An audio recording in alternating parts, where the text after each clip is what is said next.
Times network ద్వారా గుర్తించబడ్డ India's number 1 varicose veins hospital Avis ని సంప్రదించండి. మిస్టర్ శశికాంత్ గారు, రీసెంట్గా ఒక అప్డేట్ అయితే మనం చూస్తూ ఉన్నాం. 37 minutesలో ఒక ఆడపిల్లని అతి కిరాతకంగా చంపేసిన కోల్కతా ఇన్సిడెంట్ ఏదైతే ఉందో దానికి సంబంధించిన సిబిఐ ఎంక్వైరీలో ఏవైతే పాయింట్స్ ఉన్నాయో ఒక్కొక్కటి కీలక అంశాలు బయటకు వస్తున్నాయని చెప్పొచ్చు. టైంతో సహా ఇప్పుడు క్యాచ్ చేయడం అండ్ దాంతోపాటు ఎన్ని అవర్స్ అక్కడ స్పెండ్ చేశారన్న కోణంలో కనుక మనం ఒకసారి అనాలిసిస్ చేస్తే అక్కడ 37 minutesలో ప్లాన్ అనుకున్నది అప్లై చేశారనేది చాలా క్లియర్గా కనిపిస్తుంది. ఈ కేసుకి సంబంధించిన పూర్తి వివరాలు ఏంటి, ప్రస్తుతం అప్డేట్ ఏంటండి? ఇది ఇప్పుడే అందిన న్యూస్ అండి మనకి సోర్సెస్ త్రూ. అంటే బేసిక్గా ఈ సంజయ్ రాయ్ అన్నదానికి సర్కమ్స్టాన్షియల్ ఎవిడెన్సెస్ త్రూ క్లియర్గా ప్రూవ్ అయింది ఏంటి అంటే ఓన్లీ సంజయ్ రాయ్ ఒకటే ఇన్వాల్వ్ అయ్యాడు ఈ క్రైమ్లో, ఇంకెవరు లేరు ఈ క్రైమ్లో అని చెప్తుంది జరిగింది. అయితే మనం నిన్న మొన్న చూస్తూ ఉంటే మీడియా త్రూ కానీ నేషనల్ మీడియా త్రూ కానీ చాలామంది ఇన్వాల్వ్ అయ్యారు అన్నట్టు చెప్తాం జరిగింది. బికాజ్ 150 ml ఆఫ్ సీమెన్ ఉంది అందులో అని చెప్తాం జరిగింది. But that is wrongly proven అండి. అది మీడియా ట్రయల్స్లో అలా వచ్చింది కానీ it is wrongly proven and క్లియర్గా అది మన సీజే గారు కూడా చెప్తాం జరిగింది. మీడియా ట్రయల్స్లో అది అలా వచ్చింది, but it is not correct. There is only 3 to 4 ml అని వచ్చింది. So it is very clearly understood that there is only one person who is involved in this incident which is who is Sanjay Roy. Okay, ఈ కెమెరాలో కనుక మనం చూసుకుంటే మనం ఇంత ముందు మాట్లాడుకుంటే ఆయన బ్లూటూత్ పెట్టుకొని వెళ్ళాడు. ఆ బ్లూటూత్ అక్కడ ఇన్సిడెంట్లో దొరికింది అండ్ మళ్ళీ ఈయన వెళ్ళిపోతాం జరిగింది. అక్కడ వరకే మనం మాట్లాడుకున్నాం కానీ ఏ టైంలో ఎంటర్ అయ్యాడు, ఏ టైంలో అక్కడి నుంచి మళ్ళీ బయటికి రావడం జరిగింది అన్న దానిపైన రిపోర్ట్ లేదు యాక్చువల్గా. కరెక్ట్, ఇప్పుడు దాకా ఆ రిపోర్ట్ లేదండి. మనకి ఇప్పుడే అందిన వార్త ఏంటి అంటే ఆయన తెల్లవారుజామున 4:03 AM సంజయ్ రాయ్ కెమెరాలో టైమింగ్ చూసి సీసీటీవీలో ఫుటేజ్లో కెమెరాలో ఆ టైమింగ్ మనకి రికార్డ్ అయింది. 4:03 AM ఆయన ఎంటర్ అవుతుంది జరిగింది.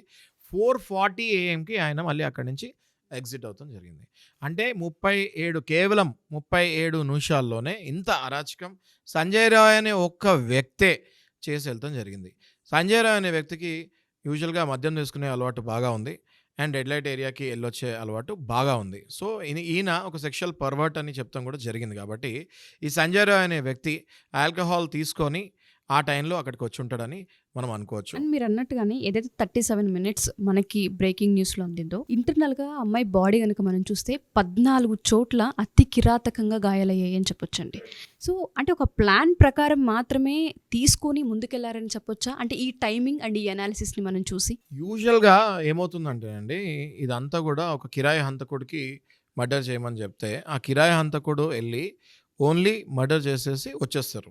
యూజువల్గా మనం క్రైమ్స్లో చూస్తూ ఉంటే చాలామంది కిరాయి హంతకుడు అక్కడికి వెళ్ళి ఆ చెప్పిన పని మాత్రమే చేసి వచ్చేస్తాడు.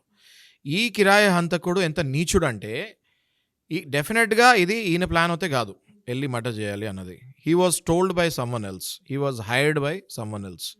ఓకే, ఈయన అక్కడికి వెళ్ళి కేవలం మర్డర్ చేసేసి వచ్చేయాలి అన్నది that could have been the agreement in between hirer and hiree. అయితే ఈయన అక్కడికి వచ్చి మర్డర్తో పాటు రేప్ చేసి pelvic bone, collar bone and legs అట్లా విరిచేస్తాము. అదంతా కూడా కిరాతకంగా, అమానుషంగా, అబ్సల్యూట్లీ క్రూయాలిటీ. అందుకే ఆయనని సిబిఐ ఏమని పేర్కొంది అంటే he is monstrous, he doesn't have any emotions during the narration అని పేర్కొనడం జరిగింది సిబిఐ కూడా. And we felt very shocked and surprised after interrogating him అని చెప్తాం జరిగింది. అబ్నాక్షియస్లీ ఈయన అంత మాన్స్ట్రస్ అండ్ అంత ఇమోషన్స్ లేకుండా నరేషన్ ఇచ్చినప్పుడు సిబిఐ వాళ్ళే షాక్ తిన్నారు. ఈయన అక్కడ చేసిన ఇన్సిడెంట్ ఇంకా మనం కళలో కూడా ఊహించలేని రకంగా ప్రవర్తించి ఉంటాడు. ఈ 37 నిమిషాల్లో ఈయనని కేవలం వెళ్ళి అక్కడికి వెళ్ళి మర్డర్ చేసేసి రమ్మంటే, అయితే ఈయనకున్న మాన్స్ట్రస్ బిహేవియర్, ఈయనకున్న సైకోపాత్ క్యారెక్టర్, ఈయనకున్న క్రిమినల్ హిస్టరీ ఇవన్నీ కంపేర్ చేసుకుంటే మనము ఈయన అక్కడికి వెళ్ళి వాళ్ళు చెప్పింది ఒకటి, ఈయన అక్కడికి వెళ్ళి చేసింది ఒకటి.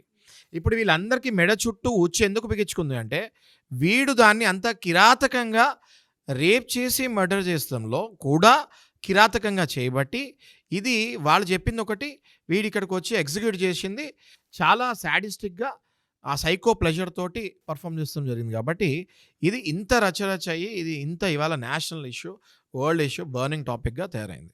ఓకే, జనరల్గా అయితే ఇట్లా జరగదండి. If it is only murder ఇట్లా జరగదు.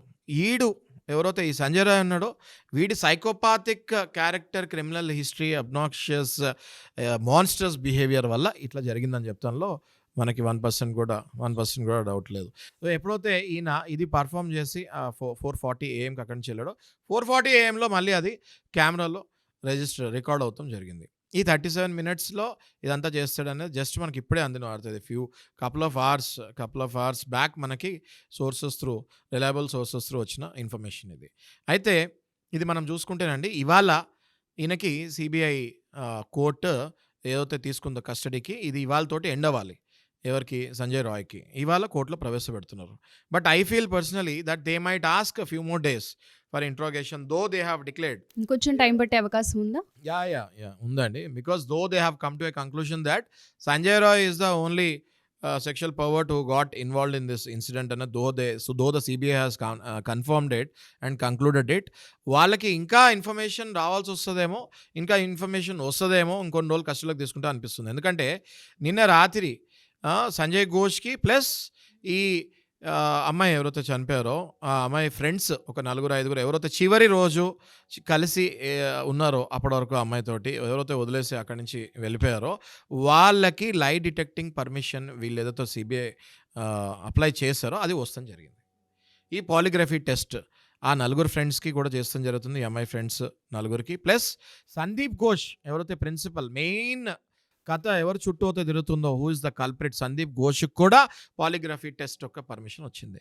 మనం ఇంతకుముందు వీడియోలో మాట్లాడుకున్నట్టు ఏదైతే 10 క్వశ్చన్స్ సిబిఐ అడిగిందో ఆ క్వశ్చన్స్కి ఇప్పుడు జరగబోయే ఏదైతే నిజం టెస్ట్, లై డిటెక్టివ్ టెస్ట్ అంటే నిజాలు కనుక్కునే టెస్ట్, ఈ టెస్ట్లో ప్లస్ ఆయన అప్పుడు చెప్పిన ఆన్సర్స్కి ఇప్పుడు చెప్పే ఆన్సర్స్కి కుదురుతుందా లేదా, కరెక్ట్గా మ్యాచ్ అవుతాయా లేదా అన్నది చూసుకుంటారు. కాబట్టి ఒకవేళ డెఫినెట్గా ఆన్సర్స్కి డిఫరెన్స్ ఉంటుందని నేను అనుకుంటాను. బికాజ్ వాడు నిజాలు చెప్పడాన్ని నేను అనుకుంటున్నాను. సో ఈ పాలిగ్రఫీ టెస్ట్లో ఒకవేళ నిజాలు దానికి దీనికి ఏమైనా ఆన్సర్స్ మిస్ మ్యాచ్ అయ్యి నిజాలు బయటకు వస్తే దానికి తగ్గట్టు మళ్ళీ ఇక్కడ సంజయ్ రాయ్ని మళ్ళీ క్వశ్చన్స్ అడగాల్సి వస్తుంది. కాబట్టి ఇంకా సిబిఐ కస్టడీలోనే ఇంకా కొన్ని రోజులు ఉంచుకొని పర్ఫెక్ట్గా ఇన్వెస్టిగేషన్ చేసి మన ప్రజలందరికీ రిపోర్ట్ ఇస్తారని అనుకుంటున్నామండి. అండ్ మీరు ఏదైతే అని చెప్పారో 37 మినిట్స్ అనేది వింటుంటేనే భయంకరంగా ఉంది.